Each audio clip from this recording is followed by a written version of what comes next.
بسم اللہ الرحمن الرحیم۔ السلام علیکم ورحمۃ اللہ وبرکاتہ۔ احساس سب سے زیادہ ضروری ہے۔ اپنے اندر احساس پیدا کیجیے۔ اس احساس کو پیدا کرنا ہمارے لیے کتنا زیادہ ضروری ہے، آج کے اس ویڈیو میں ہم اس کے متعلق معلومات حاصل کریں گے۔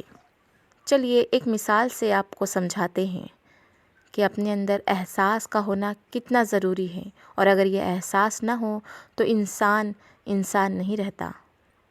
مثال کے طور پر اپنا من پسند کپڑا لیجیے، اسے کانٹے دار جھاڑیوں میں پھینک دیجیے، اس طرح کہ وہ بری طرح الجھ جائے، اور جب وہ بری طرح ان جھاڑیوں سے الجھ جائے تب اس کو کھینچ لیجیے۔ کیا ہوا؟ کپڑا پھٹ گیا؟ پھٹا نہیں تو اس میں بہت سے چھید یا سوراخ تو ہو ہی گئے ہوں گے۔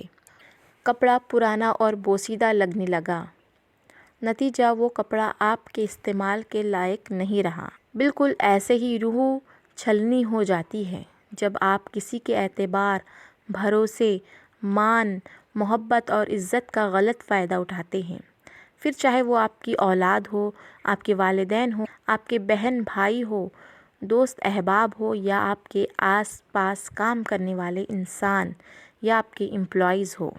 چند سچویشن کا نتیجہ ایسا ہوتا ہے کہ آپ انہیں کھو دیتے ہیں۔ آپ کے الفاظ ان کے دل کو چھلنی کر کے تار تار کر دیتے ہیں۔ کبھی کبھار ایسا ہوتا ہے کہ گھر مہمانوں سے بھرا ہو اور آپ اپنے بچے پر چیخ پڑے، اس کو سب کے سامنے بے عزت کر دے، یہ سوچ کے کہ یہ تو ابھی بچہ ہے۔ وہ بچہ تو یہ سیکھ رہا تھا کہ والدین اس کا سہارا ہے، اس کا سپورٹ سسٹم ہے، لیکن یہ کیا، والدین نے تو اس کو سپورٹ کرنے کی بجائے معاملہ ہی الٹ کر دیا۔ اور کبھی کبھار ایسا بھی ہوتا ہے کہ بچہ پریشان ہے، آپ کے پاس آ کر اپنی پریشانی بتاتا ہے۔ بچے کو اعتبار ہے کہ آپ اس کا ہر مسئلہ حل کر دیں گے، لیکن یہ کیا، آپ تو چیخ پڑے۔ کبھی تمہارے مسئلے ختم نہیں ہوتے، کبھی اپنا کوئی مسئلہ تم خود ہی حل کر لیا کرو۔ اتنے بڑے ہو گئے ہو، سکون نہیں دیا کبھی، پریشان کر کے رکھا ہو، تم کب سدھرو گے؟ تمہارے طرف سے کوئی اچھی بات کبھی پتہ بھی چلے گی یا نہیں؟ یہ کیا، آپ تو مان تھے، آپ تو بھروسے تھے اس بچے کے، اعتبار تھے، اعتماد تھے اس کی امیدوں کے، اور آپ نے یہ کیا کر دیا؟ اور کبھی کبھار ایسا بھی ہوتا ہے کہ بچہ خوشی خوشی گھر آیا، آج اس کے ٹیسٹ میں پورے نمبر آئے ہیں، یا پھر وہ اسپورٹس ڈے میں جیت کر آیا ہے۔ وہ سب سے پہلے اپنی خوشی آپ کے ساتھ بانٹنا چاہتا ہے۔ وہ چاہتا ہے کہ سب سے پہلے اپنی خوشی آپ کے ساتھ شیئر کریں، اور وہ دل ہی دل میں سوچتا رہتا ہے کہ آج تو سب خوش ہو جائیں گے، مجھے گفٹ بھی ملیں گے۔ اور آپ کا رد عمل کیا رہتا ہے؟ آپ یہ کہتے ہیں کہ چلو شکر ہے کبھی تو تم جیتے، تم نے کبھی پورے نمبر بھی لائے ہیں، شکر ہے تم نے بھی کوئی اچھا کام کر ہی لیا۔ اچھا اب کیا کرو گے؟ بہت بڑا کارنامہ تھوڑی کر لیا، ایک ٹیسٹ ہی تو تھا۔ اچھا تمہارا دل تو صرف کھیل میں ہی لگتا ہے، پڑھائی میں بھی توجہ دو۔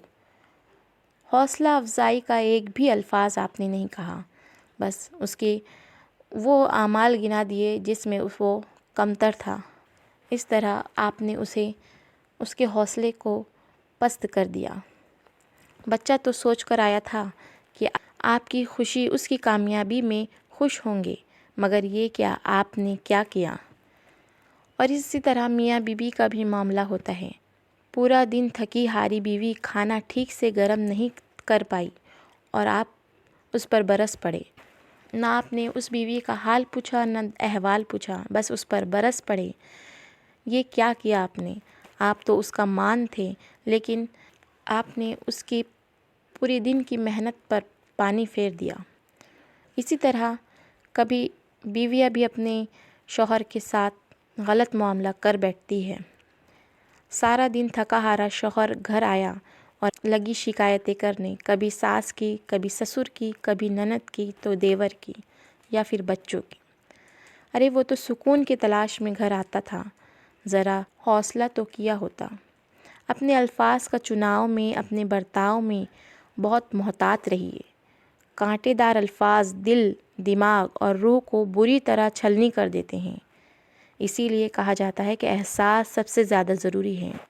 اپنے اندر احساس پیدا کیجئے، وہ جذبات پیدا کیجئے کہ آپ دوسرے کے درد کو خود کا درد سمجھیں، دوسروں کی تکلیفوں کو خود کی تکلیف سمجھیں اور دوسروں کی خوشیوں کو اپنی خوشی سمجھیں۔ انشاءاللہ میں بھی کوشش کروں گی، آپ بھی کوشش کیجئے۔ امید کرتی ہوں آپ کو آج کا ویڈیو پسند آیا ہے۔ اگر ہاں تو اسے لائک کیجئے، دوست و احباب کے ساتھ شیئر کیجئے۔ ہمارے چینل دینیات وتھ تسلیم پر اگر آپ نئے ہیں تو اسے سبسکرائب کیجئے۔ جزاک اللہ خیر۔ ملتے ہیں جلد ہی آپ سے پھر ایک اور نئے ویڈیو میں۔ اجازت دیجئے۔ اللہ حافظ۔